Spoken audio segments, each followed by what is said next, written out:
នៅកណ្ដាលភូមិដាច់ស្រយាលមួយលោកវិបុលបានទិញផ្ទះឈើចាស់មួយខ្នងដើម្បីសម្រាកកាយក្នុងបន្ទប់គេងមានកញ្ចក់បញ្ឈរដ៏ធំមួយដែលមានក្បាច់ចម្លាក់ខ្មៅស្រអាប់អ្នកភូមិតែងតែប្រាប់គាត់ថាកុំសម្លឹងកញ្ចក់នោះយូរពេកនៅពេលយប់ប៉ុន្តែគាត់មិនជឿឡើយយប់មួយម៉ោង12រំលងអធ្រាត្រវិបុលស្រាប់តែសំឡេងកុកសឹប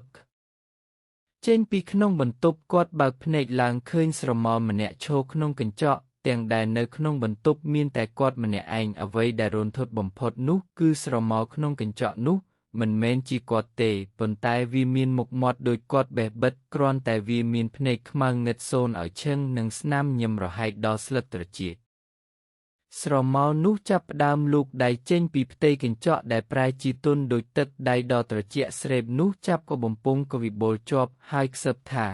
ដល់វេនឯងចូលមកដោះដូរហើយវិបុលព្យាយាមបន្ទាប់ពីវិបុលត្រូវបានទាញចូលទៅក្នុងពិភពកញ្ចក់ពិភពលោកជុំវិញខ្លួនគាត់ប្រែជាពណ៌ប្រផេះនិងត្រជាក់ស្រេបគាត់ព្យាយាមដាល់កញ្ចក់ពីខាងក្នុងប៉ុន្តែផ្ទៃកញ្ចក់ដែលធ្លាប់តែទន់ដូចទឹកក៏ប្រែជាចង្រឹងដូចដែកថែបនៅខាងក្រៅកញ្ចក់គាត់បានឃើញក៏ខ្លួនគាត់ម្នាក់ទៀតកំពុងសម្លឹងមកគាត់ដោយស្នាមញឹមដ៏អាក្រក់រួចវាក៏ដើរចេញពីបន្ទប់បាត់ទៅ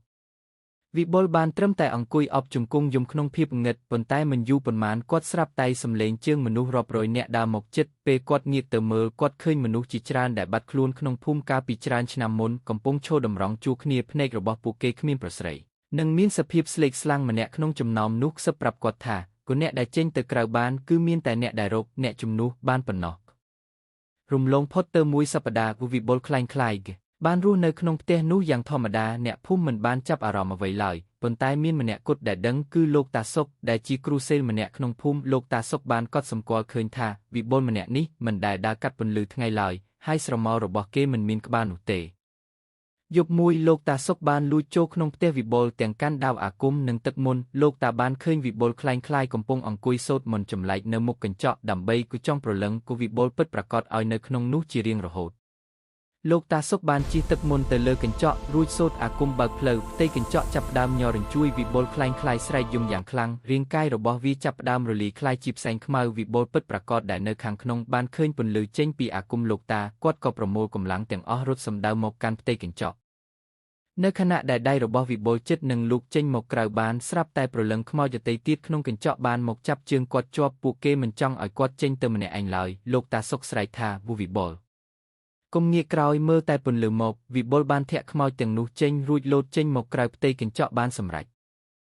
ប្រាវកញ្ចក់បុរាណនោះស្រាប់តែផ្ទុះបែកខ្ទាតជាបំណែកតូចវិបុលคล้ายបានរលាយបាត់ទៅក្នុងអាកាសវិបុលពិតប្រាកដដេកដង្ហក់នៅលើឥដ្ឋខ្លួនប្រាណរបស់គាត់ពោពេញដោយស្នាមក្រចកមុតដែលបន្សល់ទុកពីព្រលឹងក្នុងកញ្ចក់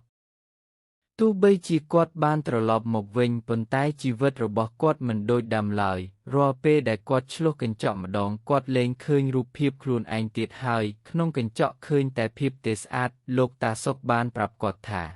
ឯងបានត្រឡប់មកវិញមែនប៉ុន្តែព្រលឹងពាក់កណ្ដាលរបស់ឯងត្រូវបានកញ្ចក់នោះលេបយកទៅបាត់ហើយចាប់ពីថ្ងៃនោះមកវិបុលតែងតែសំឡេងខ្សឹបចេញពីគ្រប់កញ្ចក់ដែលគាត់ដើរកាត់ហាក់ដូចជាមាននរណាម្នាក់កំពុងរង់ចាំហៅគាត់ត្រឡប់ទៅវិញ